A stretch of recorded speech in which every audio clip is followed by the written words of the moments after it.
बिस्मिल्लाहिर्रहमानिर्रहीम। हाय 2023 series episode number 3। आपका दोस्त अली हसनैन आपको इस सीरीज में वेलकम करता है।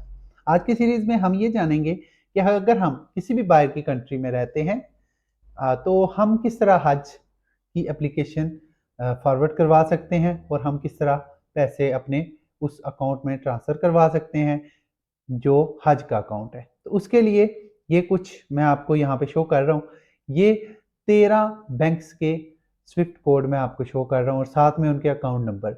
इन अकाउंट नंबर पे आपने $4,325 भेजने हैं। अब ये भेजने कैसे हैं जनाब? आप जिस भी कंट्री में रहते हैं उस कंट्री में आपका किसी ना किसी बैंक में अकाउंट ज़रूर होगा। आपने उस कंपनी की जो उस बैंक की वेबसाइट के ऊपर जाना है और वहां से आपने डाउनलोड कर लेना है उनका टीटी फॉर्म, यानी कि टेलीग्राफिक ट्रांसफर फॉर्म। अगर आप ये सब नहीं जानते, आप नहीं चाहते कि मुझे यार इंटरनेट ज़्यादा यूज़ करना नहीं आता, मैं किस तरह ये फॉर्म डाउनलोड करूंगा, तो कोई बात नहीं, आप उस बैंक का विजिट करें, उनको बोलें कि please give me the TT form.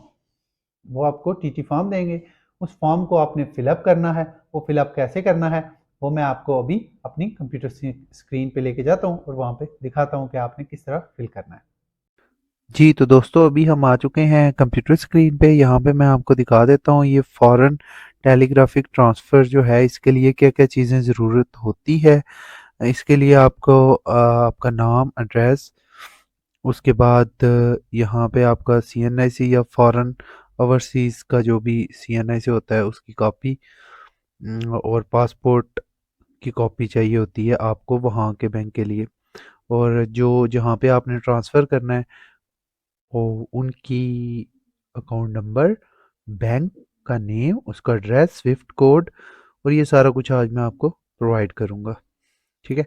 अब करना क्या है आपने? हाँ, आपने सीधा-सीधा गूगल पे जाना है। ठीक है जी? गूगल पे जाके आपने सीधा-सीधा अपना जो भी बैंक है आपका फ़ॉरेन में, उसका नाम लिखना है और आगे लिख देना है टेलीग्राफिक ट्रांसफ़र फॉर्म। ये आपने लिखना है। ठीक है? और जैसे ही आप लिखेंगे तो पहला या दूसरा लिंक होगा जिसमें आप ओपन करेंगे तो आपके पास telegraphic transfer form application open हो जाएगी। अच्छा, बाज़-औक़ात लोगों को नहीं पता होता कि हमने टीटी फॉर्म जो है वो इंटरनेट पे किस तरह डाउनलोड करना है, तो कोई ज़रूरत नहीं है डाउनलोड करने की। आप सीधा-सीधा बैंक में जाएँ, बैंक वालों को बोलें भई हमारा टीटी फॉर्म दे दें। टेलीग्राफिक ट्रांसफ़र फॉर्म हमने पैसे भेजने हैं पाकिस्तान में। अच्छा, अब असल जो पॉइंट है ना, जो इस बात को समझाने का मकसद है, वो ये है कि जब आपने ये फॉर्म फिल करवा रहे होंगे वहाँ से बैंक वाले से, तो आपने एक चीज़ का ध्यान रखना है कि आपने जो करेंसी है वो यूएसडी में लिखनी है, ठीक है? और उसके बाद आपने जो भी अमाउंट है जो हम आपने पे करनी है गवर्नमेंट ऑफ पाकिस्तान को हज के सिलसिले में, वो आपने यहाँ पे लिखनी है। जैसे मेरे केस में 4,325 है, तो 4,325 ये अब डॉलर्स है, ठीक है? ये मैं पे करूँगा, ठीक है?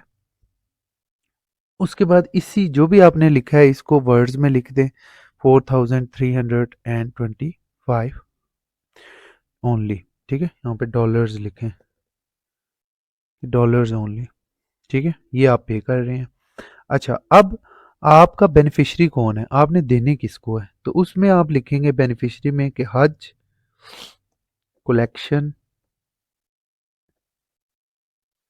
2023 डैश MORA मोरा। ये बात लिखना बहुत ज़रूरी है आपके लिए क्योंकि जो बेनिफिशियरी है वो ये है। अच्छा, बेनिफिशियरी तो ये हो गया।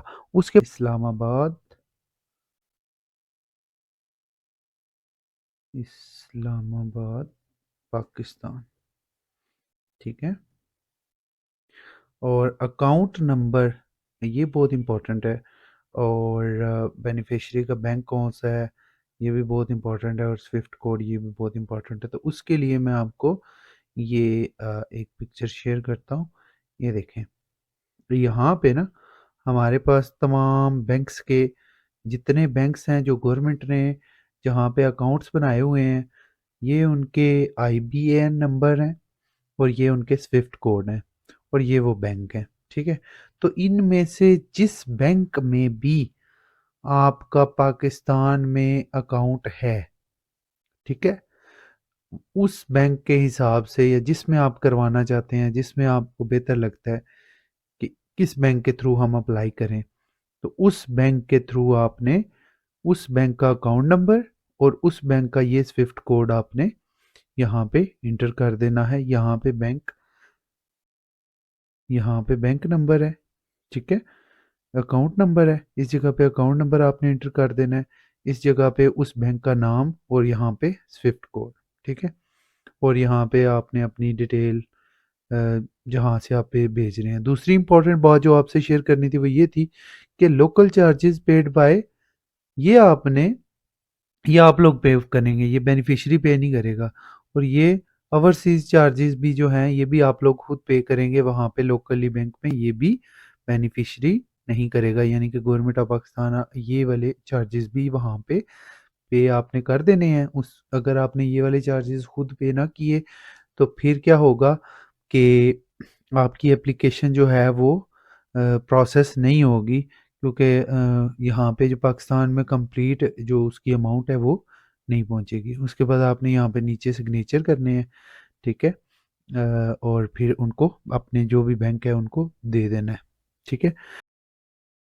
जी, तो दोस्तों हमने ये देखा कि इस तरह से हम टीटी फॉर्म फिल करेंगे और इसका एक प्रिंट आउट लेंगे और उस बैंक में चले जाएंगे जिस बैंक में आपका अकाउंट है, और वहाँ जाके इतने पैसे सबमिट कराएंगे, यानी कि $4,325 प्लस उनकी जो फीस होगी वो आपने खुद से जमा करवानी है, वो आपने जमा करवानी है। और ये पैसे आपके पाकिस्तान में किसी भी बैंक, जो आप बैंक सेलेक्ट करेंगे, यानी कि आपने मिज़ान बैंक सेलेक्ट किया तो मिज़ान बैंक के अकाउंट में आ जाएंगे।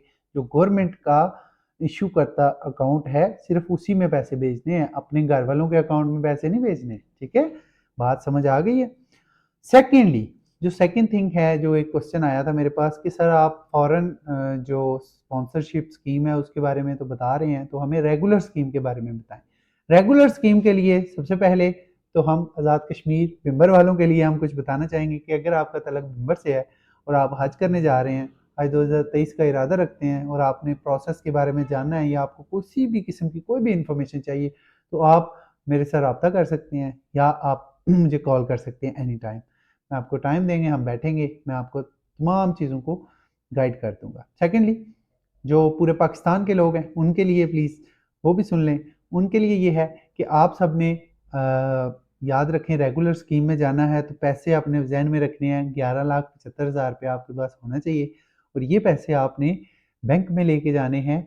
और जब आपने अपनी फ़ाइल को प्रोसेस करवाना है, उसके साथ साथ आपने अपना आईडी कार्ड लेके जाना है, आईडी कार्ड ओरिजिनल, ठीक है, और अपने किसी भी रिश्तेदार का आईडी कार्ड लेके जाना है। उसके साथ साथ आपने 3 अदद अपनी फ़ोटोज़ लेके जानी है उसी बैंक में, और इसके साथ साथ आपने एक मेडिकल सर्टिफिकेट भी लेके जाना है। मेडिकल सर्टिफिकेट आपको मैं ये अभी अपनी वीडियो के डिस्क्रिप्शन में उसका लिंक दे देता हूँ, इसको डाउनलोड कर लें। इसको फिलअप करा के किसी भी सर्जन डॉक्टर से साइन करवा के, ये आपका बेसिकली सर्टिफिकेट होता है जिसमें आपको डॉक्टर क्लियर करता है कि आपको किसी किस्म की ऐसी कोई बीमारी नहीं है और आपने डोजेज़ भी जो है वो कोरोना वैक्सीन की लगवाई हुई है।